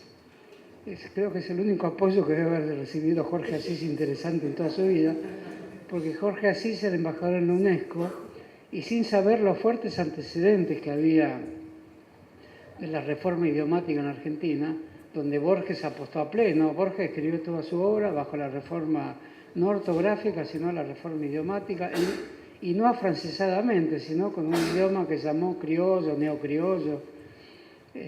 Así dice, hay demasiada publicidad en inglés, hay que poner la publicidad en castellano. Y lo tomó de Francia, porque en Francia hubo una legislación, que después la sacaron también porque la globalización, era imposible parar eso. El partido de Le Pen hacía manifestaciones frente a McDonald's, ahora lo terminaron aceptando. Acá en la Argentina no pasó eso, acá se pidió que viniera McDonald's. En Francia se lo resistió bastante. ¿Cómo, Y la Coca-Cola, los franceses... También, pero la Coca-Cola tiene algo interesante, que es la coca, porque se hace es simultánea a los experimentos de Freud con la cocaína y de los experimentos de la farmacéutica norteamericana con la cocaína. Por eso, aunque la fórmula creo que no es secreta, mantiene esa utopía de secreto porque se fabricó la trastienda en la farmacia con gramos de cocaína. De ahí el misterio por eso, aunque es lo peor de la globalización, tiene un ligero contacto con el psicoanálisis y con la cocaína que la hace un poco atípica en sus comienzos. Incluso Fowell escribió una gran historia sobre un personaje, la larga historia de estos años se llama, que pasa justo por esa farmacia norteamericana, ese es el humor de Fowell, ¿no? Justo cuando se está inventando la Coca-Cola en el siglo XIX. Pero eso era por el amor que Fowell tenía por la cocaína, ¿no?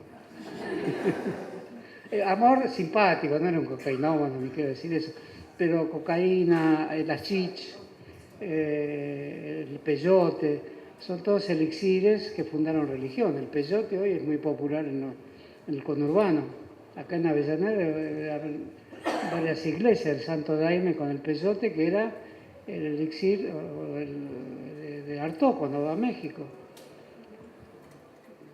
Bueno, para terminar esta historia que se me hace larga, discúlpenme, no sé, Rodolfo, ¿se fue Rodolfo? Un minutito más.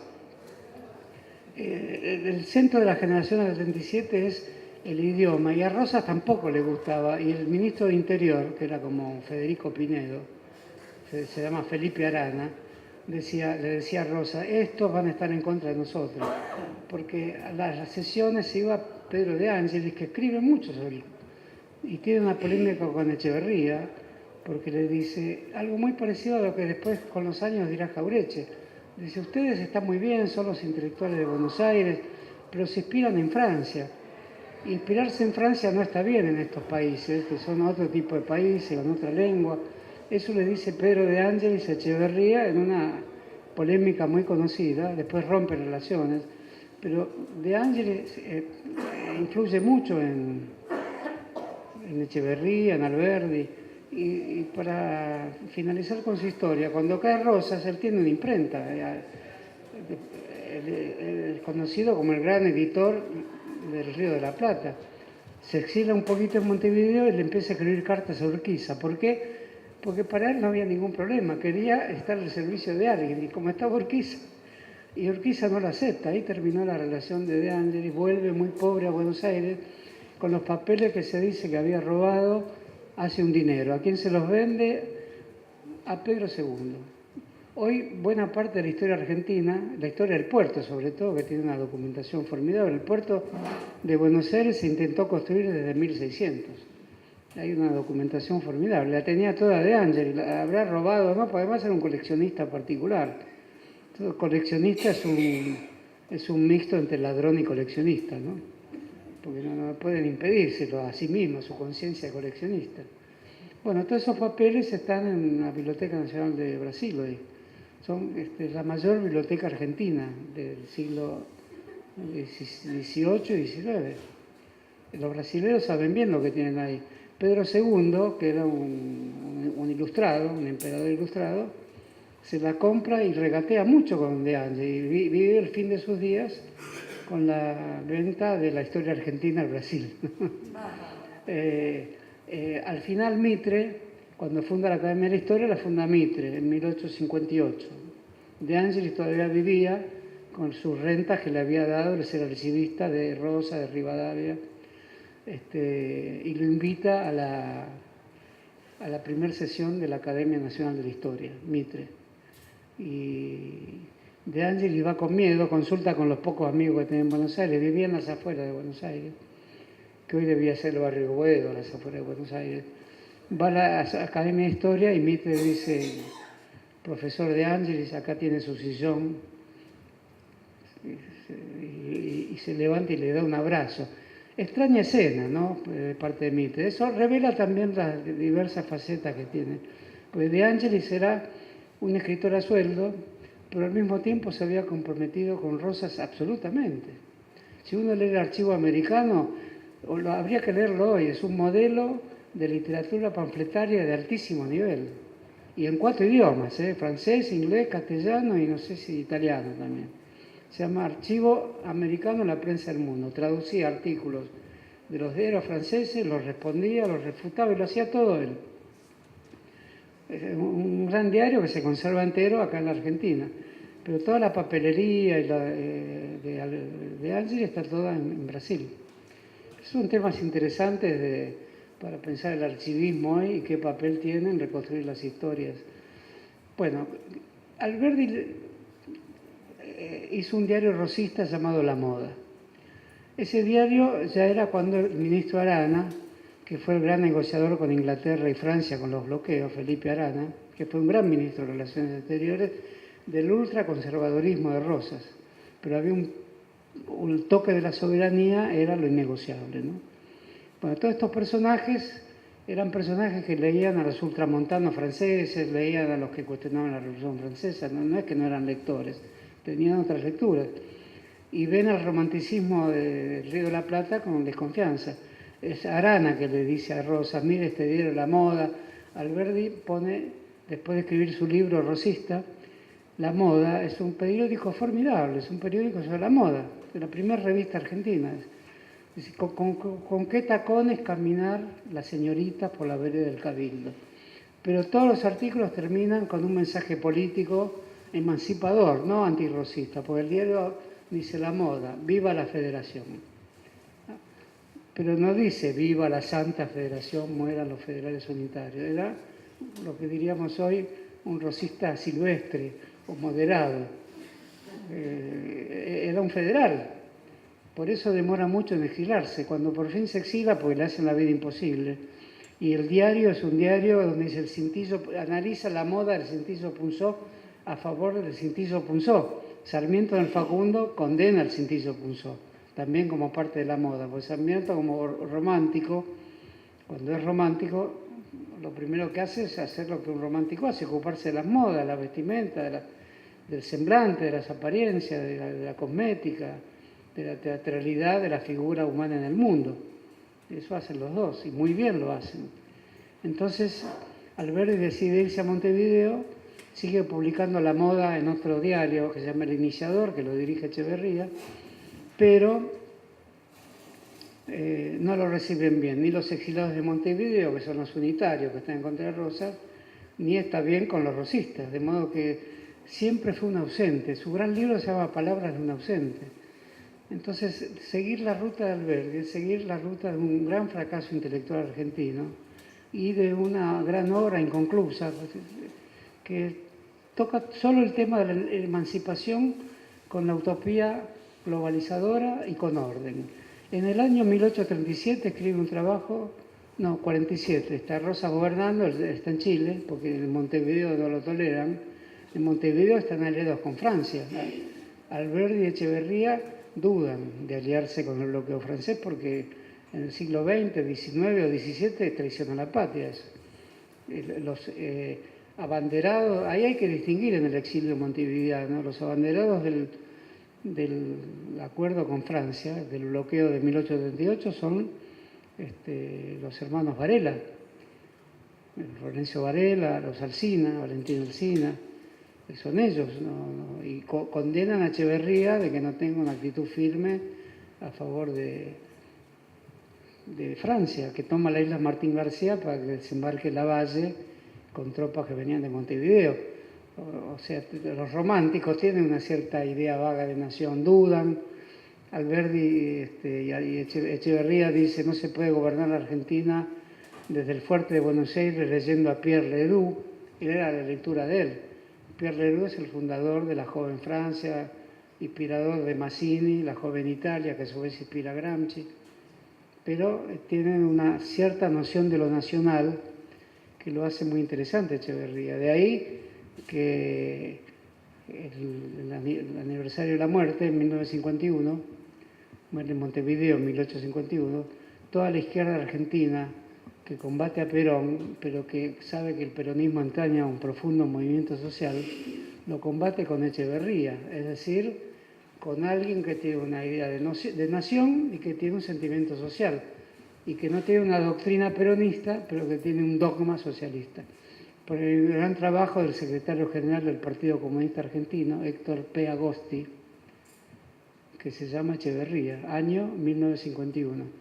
Subterráneamente es un libro no peronista, pero que está queriendo decir, nosotros los comunistas tenemos también doctrina social, queremos también el bienestar del pueblo, queremos a la nación. Eso era Agosti del Partido Comunista, por eso tampoco le iba muy bien en el Partido Comunista Agosti, pero se acerca al peronismo con una Echeverría, critica y se acerca. Y el otro Echeverría famoso del centenario es Alperindongui. Es su gran libro de Echeverría. También lo critica, pero también ve algo ahí perdido en la historia argentina, porque es lucha armada, dudas sobre la lucha armada, exilio.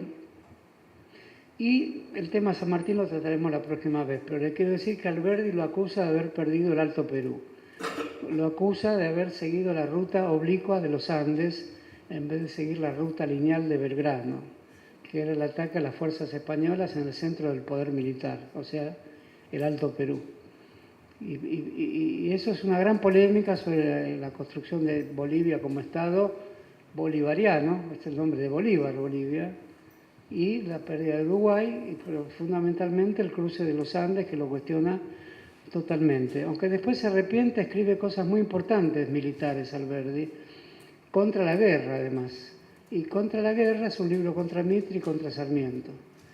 Y es un libro sobre la moda también, porque nunca abandonó, dice algo muy preciso, el bigote siempre es militar. Claro que es una exageración, pero no había olvidado cuando era un joven romántico que todo proceso social implica una moda del lenguaje, una moda de la indumentaria, una moda de las comidas, que un barrio que se llamaba Palermo cambie de nombre por Palermo Hollywood, implica todo eso, es la lógica del lenguaje. Entonces él dice, el bigote es militar. Esa frase me la acuerdo, es el crimen de la guerra.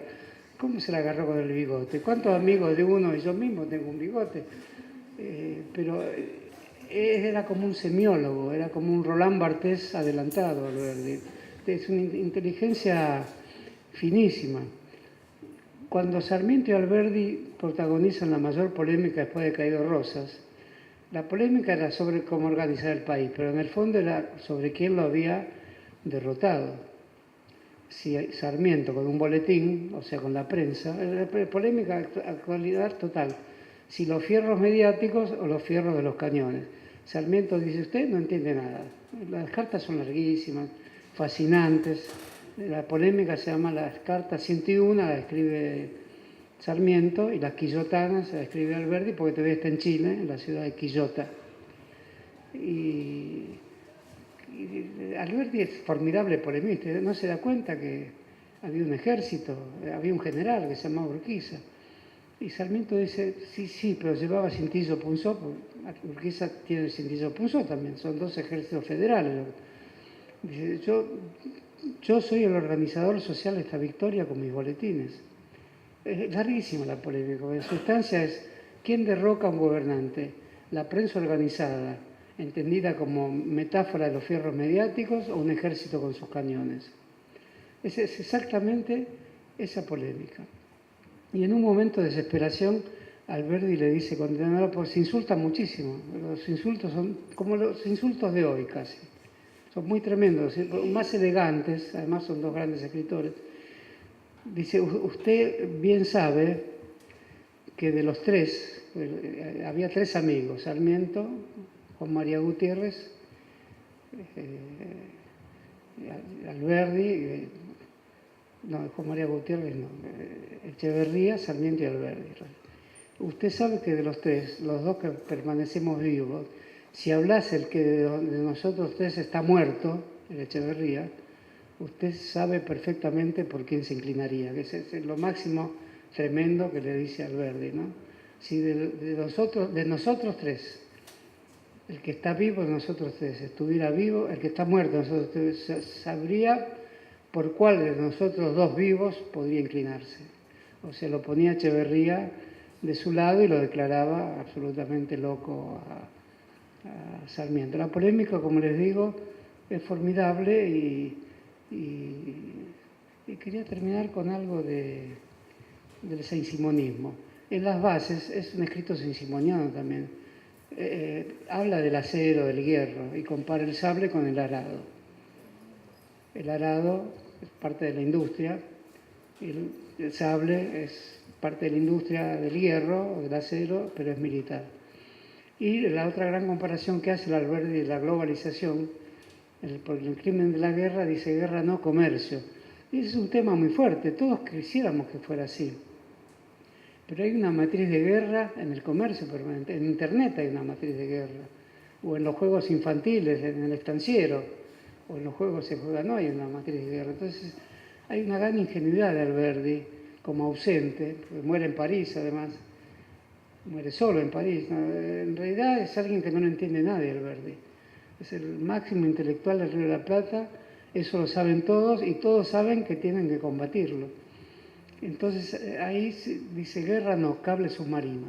Pues está por inaugurar el cable submarino entre Buenos Aires y eso es 1870, 1880. Entonces me parece que plantea un conjunto de problemas fundamentales de la relación de la tecnología con la utopía, de la tecnología con la democracia, y si todas estas grandes dimensiones se pueden amparar bajo el concepto de emancipación, estaríamos discutiendo, no digo ya una descripción del mundo contemporáneo que siempre interesa hacer, estaríamos discutiendo cómo podemos salir de esta fuerte encrucijada argentina, donde ninguna de estas discusiones parecería tener valor para el gobierno, y yo tengo la fuerte sospecha que solo con estas grandes discusiones podemos superar esta grave coyuntura que vive el país. Bueno, muchas gracias.